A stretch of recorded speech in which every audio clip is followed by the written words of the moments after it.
Utah woman sentenced for child abuse crimes. Congresswoman Celeste Maloy reintroduces bill to support search and rescue efforts. And your daily weather forecast coming up with highs, lows, and everything you need to know for the days ahead. You're watching St. George News at 5, brought to you by our studio sponsor, We Win Injury Law.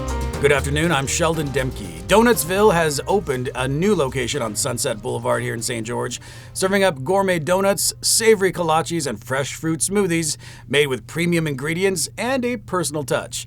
For a look at the treats that have donut lovers lining up, we'll go to Jesse Bang, who stopped by for a taste. Donutsville has officially opened its second Washington County location, this time setting up shop on Sunset Boulevard in St. George inside the newly built CP Plaza. The shop serves up a wide variety of donut flavors alongside savory breakfast sandwiches and kolaches.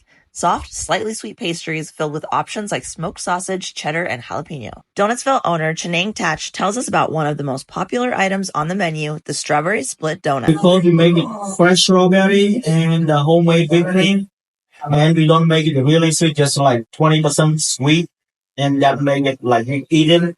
It look like scary when we eat it, but actually when we eat, it's not really sweet at all. It just perfectly sweet. The Sunset location opened on May 28th. For more information on Donutsville, including its history in southern Utah and beyond, see the full article. Thanks, Jesse. Utah Congresswoman Celeste Maloy has reintroduced a bill to create a federal grant program supporting costly search and rescue efforts on public lands, which are straining rural counties with high visitation and limited resources. Maury Kessler spoke with local officials about how the legislation could provide critical relief for teams working in Utah's rugged backcountry. Ukraine didn't do a great job. Utah Congresswoman Celeste Maloy has reintroduced the Public Land Search and Rescue Act, a bill that would create a federal grant program to help fund remote search and rescue operations on federally managed lands.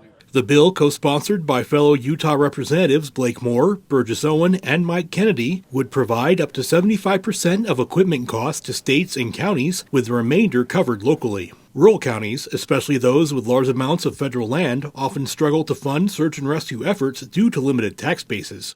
Local officials, including the Washington and Kane County sheriffs, say visitor numbers have surged, especially in the areas of Zion National Park, leading to more rescue calls and greater financial strain. Maloy and county leaders argue that the grant program would ease the burden of local agencies while enhancing responder readiness and saving lives. Thanks, Maury. Now we'll take a look at our daily weather forecast brought to you by Casablanca Resort and Casino. In St. George, it's currently 98 degrees and sunny. Tonight, expect a low of 73 degrees, and tomorrow is heating up with a high of 104 and dipping down to 76 overnight. Over in Mesquite, the mercury is already soaring to 105.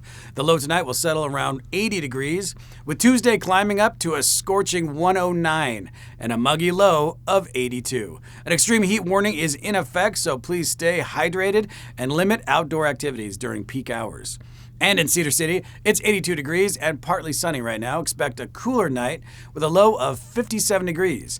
Then warming up to 87 tomorrow with an overnight low near 62. A Utah woman was sentenced to 25 years to life for her role in the sexual abuse and exploitation of a preschool-aged child. Crimes uncovered during an unrelated federal kidnapping case. Let's take a closer look. I'm very truly sorry for my involvement in this heinous crime. I know my actions were very immoral. A Washington County woman has been sentenced to prison following a child abuse investigation that began nearly 3 years after the crime occurred. 31-year-old Alexandria Wright appeared before District Judge Keith C. Barnes on Thursday. She was sentenced after pleading guilty in April to 4 felony charges, including aggravated sexual abuse of a child and producing a video of the abuse. You know, these horrible cases come before the court. And somehow you find a glitter of light at the end. Somehow there's a layer that you're able to pull something positive. But not in this case.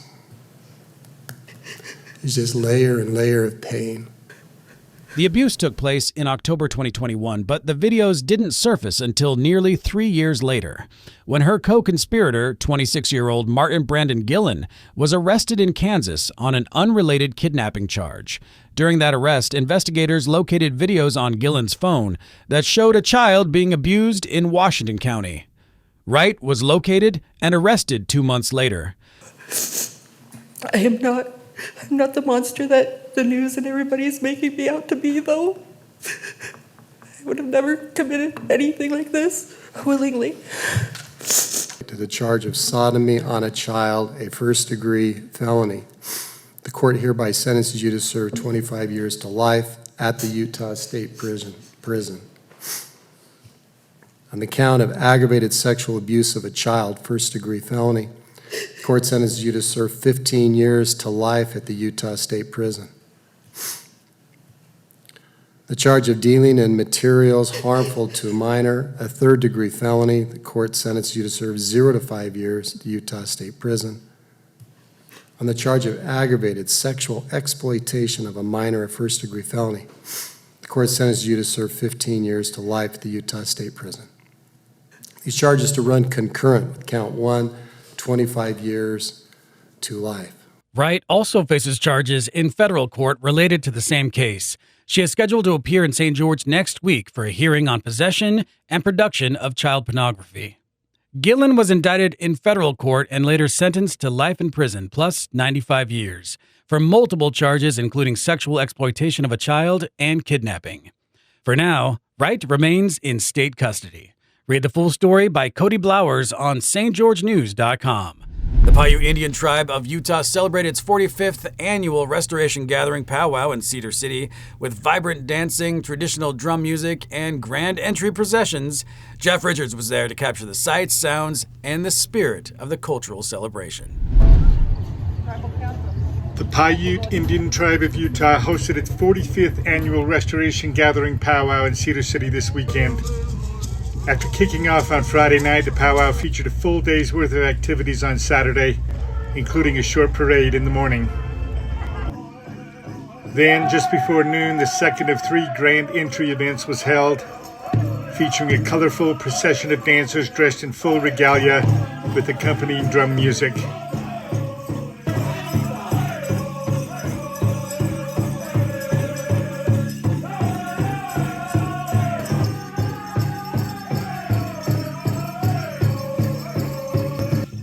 Another grand entry event was held on Saturday night as the festivities wrapped up.